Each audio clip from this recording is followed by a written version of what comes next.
লোকসভা ভোটের আগে আপনার পুরনো ভোটার কার্ডটিকে স্মার্ট ভোটার কার্ড অর্থাৎ পিভিসি ভোটার কার্ডে রূপান্তরিত করুন সম্পূর্ণ ফ্রিতে।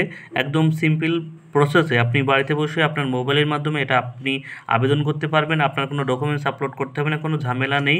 আপনি কিন্তু বাড়িতে বসে এটা করতে পারবেন। আজকে এই ভিডিওর মাধ্যমে সেটাই দেখাবো কীভাবে আপনি আপনার পুরনো ভোটার কার্ডটিকে স্মার্ট ভোটার কার্ডে রূপান্তরিত করবেন। এটা অ্যাপ্লাই করার পর কিন্তু 1 বা 2 মাসের মধ্যেই পোস্ট অফিসের মাধ্যমে কিন্তু আপনার বাড়িতে পৌঁছে যাবে। অতএব ভিডিওটি প্রথম থেকে শেষ পর্যন্ত সঙ্গে থাকুন। কম্পোজে গিয়ে প্রথমে লিখতে হবে ন্যাশনাল ভোটার কার্ড, ঠিক আছে। ন্যাশনাল ভোটার কার্ড লিখে আপনি সার্চ বাটনে ক্লিক করবেন। সার্চ বাটনে ক্লিক করার সাথে সাথে আপনাদের কিন্তু এই পেজটা ওপেন হয়ে যাবে। লিখে NVSP এখানে লেখা আছে, এখানে আপনি ক্লিক করবেন। এখানে ক্লিক করার সাথে সাথে আপনাদের কিন্তু আরেকটা পেজ ওপেন হয়ে যাবে। দেখতে পাচ্ছেন এখানে যে ক্লিক হেয়ার লেখাটা আছে, এখানে আপনি ক্লিক করবেন। এখানে ক্লিক করার সাথে সাথে কিন্তু ভোটার কার্ডের যে অফিসিয়াল ওয়েবসাইট সেটা কিন্তু খুলে যাবে। দেখতে পাচ্ছেন এখান থেকে কিন্তু ভোটার কার্ডের যাবতীয় কাজ আপনি কিন্তু এখান থেকে করতে পারবেন, ঠিক আছে। নিউ ভোটার কার্ড থেকে অ্যাপ্লাই করা, কালেকশন, স্ট্যাটাস চেক, ডাউনলোড সম্পূর্ণ কাজ আপনি এখানে করতে হবে। তবে এখানে আসার প্রথমে আপনাদের কিন্তু একটা অ্যাকাউন্ট এখানে খুলতে হবে। এর জন্য দেখতে পাবেন লগইন এবং সাইন অপশনটা আছে, করতে হবে।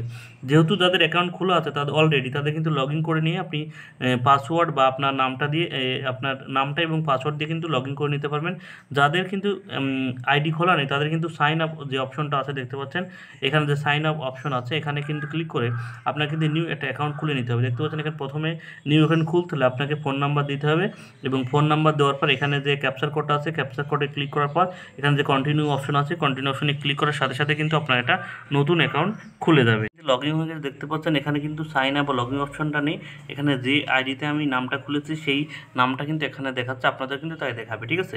এখানে কিন্তু যেহেতু আমরা নিউ এপিক কার্ডের জন্য আমরা অ্যাপ্লাই করব, সেহেতু আমাদের কিন্তু 8 নম্বর ফর্মটা ফিল আপ করতে হবে। দেখতে পাচ্ছেন এখানে 8 নম্বর ফর্ম কিন্তু আমাদের রিপ্লেসমেন্ট অফ এপিক দেখতে পাচ্ছেন এখানে লেখা আছে, সেই জন্য আমাদের কিন্তু 8 নম্বর ফর্মটা ফিল আপ করতে হবে। এরপর এখানে ফিল ফর্ম 8 লেখা আছে দেখতে পাচ্ছেন, এখানে ক্লিক করতে হবে। এখানে ক্লিক করার সাথে সাথে আপনাদের কিন্তু এই অপশনটা চলে আসবে, অ্যাপ্লিকেশন ফর সেলফ বা আদার্স। আপনি যদি নিজের জন্য অ্যাপ্লাই করেন তাহলে সেলফে অপশনটা চুজ করবেন। যদি আপনার ফ্যামিলি অন্য কারোর জন্য অ্যাপ্লাই করেন তাহলে কিন্তু আদার্স ইলেকট্রাল চুজ করবেন। আমি আদার্সের আমার ফ্যামিলি অন্য কারোর জন্য চুজ করব। এবার যান এপিকের জন্য আমি অ্যাপ্লাই করব, তার এপিক নাম্বার অর্থাৎ ভোটার কার্ডের নাম্বারটা কিন্তু এখানে বসিয়ে দিতে হবে। এখানে এপিক নাম্বারটা দেওয়ার পর এখানে যে সাবমিট বাটন আছে, সাবমিট বাটনে ক্লিক করতে হবে। এরপর দেখতে পাচ্ছেন ভোটার কার্ডের কিন্তু পুরো ডিটেলস কিন্তু এখানে শো করবে, ঠিক আছে। এটা দেখে নেওয়ার পর এখানে যে ওকে অপশনটা আছে দেখতে পাচ্ছেন, এবার এই ওকে অপশন করে আমরা কিন্তু পরবর্তী পেজে যাব। দেখতে পাচ্ছেন এখানে কিন্তু application for shifting and residence অর্থাৎ তারপরে কারেকশনের অপশন আছে, তারপরে 3 নাম্বার বলছে, এটা কিন্তু আমাদের সিলেক্ট করতে হবে। Issue replacement epic without correction অর্থাৎ আমি কোনো কারেকশন ছাড়াই শুধুমাত্র আমি স্মার্ট ভোটার কার্ড অর্থাৎ ডিজিটাল ভোটার কার্ডের জন্য অ্যাপ্লাই করব, সেহেতু আমাকে কিন্তু এই 3 নাম্বারটা অপশন চুজ করতে হবে, ঠিক আছে। এটা চুজ করার সাথে সাথে দেখতে পাচ্ছেন ওকে অপশনটা হলো, এই ওকে অপশনে আপনি ক্লিক করবেন। ওকে অপশনে ক্লিক করার সাথে দেখতে পাচ্ছেন ফর্ম 8 কিন্তু চলে আসলো। ফর্ম 8 দেখতে পাচ্ছেন ইলেকশন কমিশন অফ ইন্ডিয়া, এখানে কিন্তু লেখাটা আছে। এরপর নিচের দিকে আসবেন, নিচের দিকে দেখতে আপনার জেলা, আপনার সব কিছু দেখাচ্ছে। এরপর যে নেক্সট অপশনটা আছে, নেক্সট অপশনে আপনি ক্লিক করবেন। তারপরে দেখতে পাচ্ছেন আপনার ভোটার কার্ডের যে হোল্ডার তার নাম দেখাচ্ছে, তার এপিক নাম্বারটা আবশ্যক করছে। এরপর নিচের দিকে আসবে, নিচের দিকে এগুলো কিন্তু আপনাদের কোনো কিছুই ফিল আপ করতে হবে না, ঠিক আছে। এরপর যে নেক্সট অপশনটা আছে, আবার নেক্সট অপশনে ক্লিক করে আমরা পরবর্তী পেজে চলে যাব, ঠিক আছে।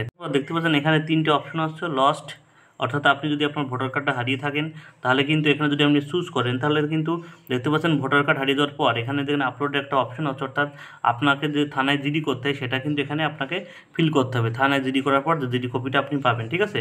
এবার এই লস্ট অপশনটা ক্লিক না করে আমরা 2 নম্বর অপশনটা ক্লিক করব, ডেস্ট্রয়েড ডিউ অর্থাৎ আপনার ভোটার কার্ডটা কোনোভাবে হারিয়ে হচ্ছে পুড়ে গেছে বা কোনোভাবে নষ্ট হয়ে গেছে, সেই জন্য আমরা এই 2 নম্বর অপশনটা ক্লিক করব। 2 নম্বর অপশনটা ক্লিক করলে তাহলে আমাদের কিন্তু আর কোনো কিছু আপলোড করতে হবে না, ঠিক আছে। অর্থাৎ 2 নাম্বারটা ক্লিক করলে একদম কিন্তু কোনো কিছু আপলোড করতে হচ্ছে না, আপনি একদম সিম্পলভাবে আপনার ভোটার কার্ডটা অ্যাপ্লাই করতে পারবেন। এরপর যে নেক্সট অপশনটা আছে, নেক্সট অপশনটা আপনি ক্লিক করবেন। নেক্সট অপশনে ক্লিক করার সাথে সাথে দেখতে পাচ্ছেন ডেট দেখাচ্ছে, এখানে প্লেস অর্থাৎ আপনার কিন্তু আপনার যে ঠিকানা থেকে আপনি অ্যাপ্লাই করছেন সেই ঠিকানা কিন্তু আপনি এখানে লিখে দেবেন। প্লেস দেওয়ার পর এখানে যে নেক্সট অপশনটা আসলে নেক্সট অপশনে আপনি ক্লিক করবেন, ঠিক আছে। নেক্সট অপশনে ক্লিক করার পর দেখতে পাচ্ছেন এখানে আপনার ক্যাপচার কোড দেখাচ্ছে, এই ক্যাপচার কোডটা দেখে দেখে আপনি কিন্তু এখানে ক্যাপচার কোডটা ফিল আপ করে দেবেন, ঠিক আছে। ক্যাপচার কোড দেওয়ার পর দেখেন লেখা আসলো সাবমিট অপশন, ঠিক আছে। এখানে সাবমিট অপশনে কিন্তু আপনি ক্লিক করবেন। সাবমিট অপশনে ক্লিক করার সাথে সাথে আপনাদের কিন্তু একটা এনরোলমেন্ট আইডি কিন্তু আপনাকে দিয়ে দেবে।